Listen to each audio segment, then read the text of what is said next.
అండి తోటకూర లివర్ ఫ్రైకి కొబ్బరి, జీడిపప్పు, పెద్దల్లిపాయ, జీలకర్ర, గరం మసాలాలు అన్ని చెక్క, లవంగాయలు, మొత్తం బిర్యానీ ఆకు మొత్తం ఆల్మోస్ట్ గరం మసాలా మొత్తం వేసేసానండి. మిక్సీ పట్టాను. టమాటా పేస్ట్ కూడా వేసాము. తోటకూర లివర్ ఫ్రై తయారు చేసే విధానం చూపిస్తాను. ఇదిగోండి టమాటా పేస్ట్.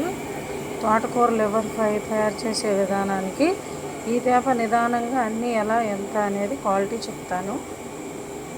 తోటకూర లివర్ ఫ్రైకి అండి ఉల్లిపాయ, పచ్చిమిర్చి వేసుకున్నాను. తోటకూర లివర్ ఫ్రైకి టమోటా, తోటకూర లివర్ ఫ్రైకి ఇవ్వాలి. తోటకూర లివర్ ఫ్రైకి టమోటా కూడా వేసేసుకున్నాం. తోటకూర లివర్ ఫ్రైకి టమోటా, ఉల్లిపాయ, పచ్చిమిర్చి. ఇదిగోండి తోటకూర లివర్ ఫ్రై అండి. చక్కగా ఉడకబెట్టుకున్నాము. ఇడ్లీ పాత్రలో వేసి ఇందాక మసాలా అంతా చూపించా కదా, ఉడకబెట్టాను ఇడ్లీ పాత్రలో. తోటకూర లివర్ ఫ్రైకి ముక్కలు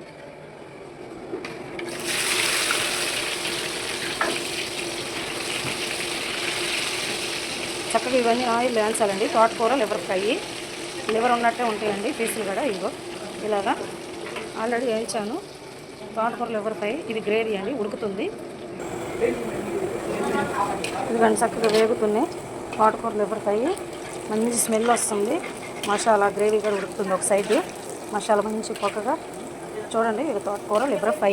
తోటకూర లివర్ ఫ్రై తయారు చేసే విధానము మొత్తం మసాలా అండి. జీడిపప్పు, కొబ్బరి, అల్లము, ఎల్లుల్లిపాయ, గరం మసాలా, కొంచెం ఒక్క చిటికెడు షుగర్ వేయాలండి, ఎక్కువ వేయకూడదు. ఒగరు చనిపోవడానికి. ఆ ఒగరు అనేది ఉండదు.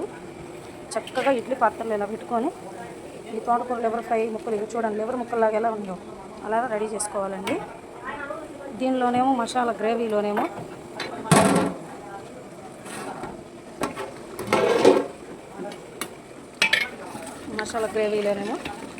జీడిపప్పు, ఎండి కొబ్బరి, నూగులు, వెల్లుల్లిపాయ, అల్లము, పచ్చిమిర్చి, పెద్దల్లిపాయ ఇవన్నీ వేసి మసాలా పట్టాలండి.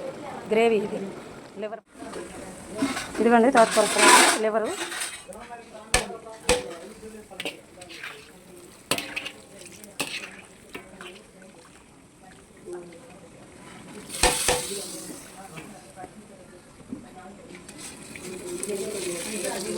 తోటకూర లివర్ ఫ్రై అండి చేశాను.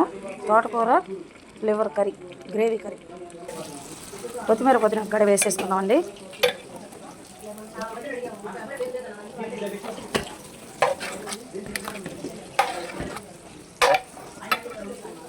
కంప్లీట్గా అయిపోయిందండి తోటకూర లివర్ కర్రీ.